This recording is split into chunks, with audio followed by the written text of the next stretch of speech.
अज़मा, एक जो की जानिब से मेजर स्टेप होगा इंतखाबी मैदान के अंदर, वो मरियम नवाज़ और नवाज़ शरीफ की वापसी होगी। मरियम नवाज़ तो अब सैटरडे को उनकी राइवल है। क्या प्लान क्या है आप लोगों का? उसको कोई बहुत बड़ा शो करना चाहते हैं उनकी राइवल के ऊपर वेलकम के लिए? कोई एयरपोर्ट के ऊपर अपना वो शो ऑफ पावर करेंगे, क्या करेंगे? मलिक साहब, यकीनन मरीम साहिबा जो है इसी तरह किसी दिन आपको जो है वो ये खबर मिलेगी कि किसी फलाने सैटरडे को या संडे को जो है वो मियाँ साहब भी पाकिस्तान उतर रहे हैं, और ये बहुत जल्द होगा इंशाल्लाह ताला। मरीम नवाज साहिबा को इकट्ठे भी आ सकते, एक चीफ ऑर्गेनाइजर बनने के बाद नहीं, इकट्ठे भी आ सकते, ऐसा नहीं है।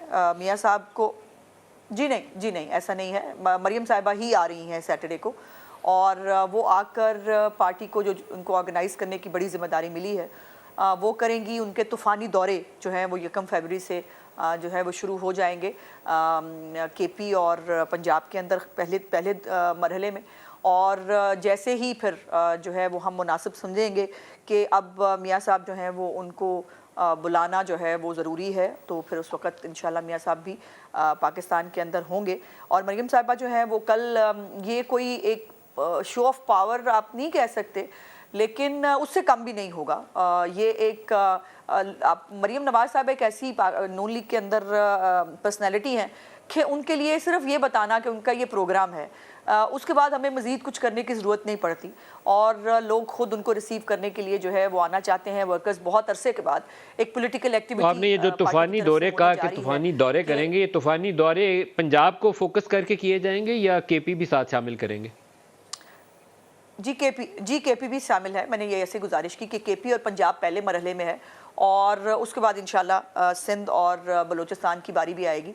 लेकिन अब जाहिर है चूँकि पहले इलेक्शन का मरहला जो है वो पंजाब और केपी के अंदर है, दोनों जो है असम्बलियाँ जो हैं चूँकि डिज़ोल्व हो चुकी हैं, सो वहाँ पर इस वक्त पार्टी को मोबिलाइज़ करना और वहाँ पर एक्टिविटीज़ शुरू करना जो है वो पहला हमारा जो है वो पॉइंट ऑफ व्यू होगा, और उसके ऊपर इंशाल्लाह ताला वो आकर इम्प्लीमेंट करेंगी। एक बात जो आपने जो मैंने उसके ऊपर खैर पहले ही कमेंट कर दिया था, वो जो जहर देने वाली बात थी, इमरान खान साहब ने यही जो हरकत है वो वज़ीराबाद वाले साने के ऊपर भी, आपको याद है ना, उनका कहना क्या है?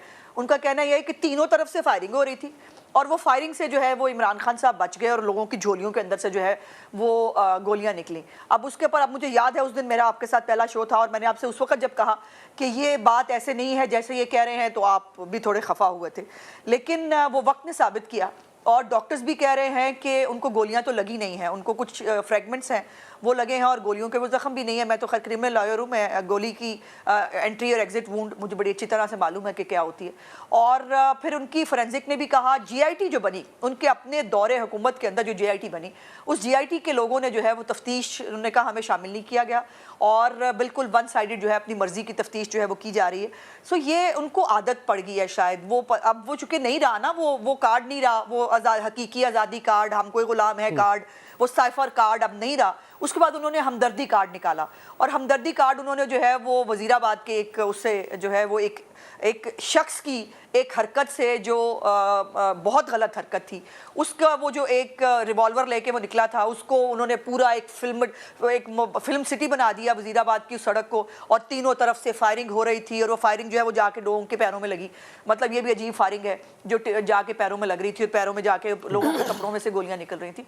सो इमरान खान साहब डेस्परेट है इस वक्त, उनके पास बयानियाँ नहीं है, उनको जो है लोग अब एतबार करने के लिए तैयार नहीं है, उनके साथ कोई इदारा बात करने के लिए तैयार नहीं है। और ये भी मीडिया रिपोर्ट्स में आया, मलिक साहब पता नहीं आपकी नज़र से गुजरा या नहीं, कि सदर अलवी साहब की जो है वो शायद साइड से रिपोर्ट हुआ कि उन्होंने कहा कि मुझसे भी मुख्तलिफ जो है एम्बेसडर्स वगैरह आके मिलते हैं, और पूरी इंटरनेशनल कम्युनिटी के अंदर ये इंप्रेशन है कि इमरान खान साहब ट्रस्ट वर्दी नहीं है, और इमरान खान साहब के साथ कोई चलना नहीं चाहता।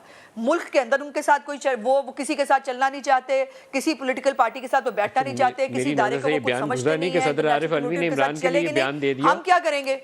पाकिस्तान, आरिफ अलवी साहब की नौकरी खतरे में पड़ जाएगी अगर ऐसा बयान उन्होंने दे दिया। अच्छा जी, ये मैंने ये भी सुना है जी, मैंने ये भी सुना है कि उन्होंने फिर कहा कि अगर आपको मुझसे अगर आप कन्विंस नहीं है, चूंकि जो जितनी कोशिशें मैं कर सकता था मैंने कर ली हैं, बात करने की। लेकिन यह है कि अगर आप कन्विंस नहीं है तो मेरी मीडिया रिपोर्ट्स के मुताबिक, मैंने कुछ 1-2 व्लॉग्स भी देखे, उसके ऊपर जर्नलिस्ट जो है वो कह रहे हैं कि उन्होंने कहा कि हम इस्तीफा भी देने को तैयार हूँ, अगर जो है वो आपने मेरे से इस्तीफा लेना है तो ले लें। सो ये सब कुछ ठीक नहीं है। इमरान खान साहब की डेस्परेशन जो है वो पीक पे है इस वक्त, और जो उन्होंने अपने हाथ अपनी पार्टी के खुद काटे हैं और वो खुद अपने आप को एक बंद गली में ले गए हैं, उसके यकीनन जिम्मेदार वो खुद है और उसका जवाब भी उनको खुद देना होगा।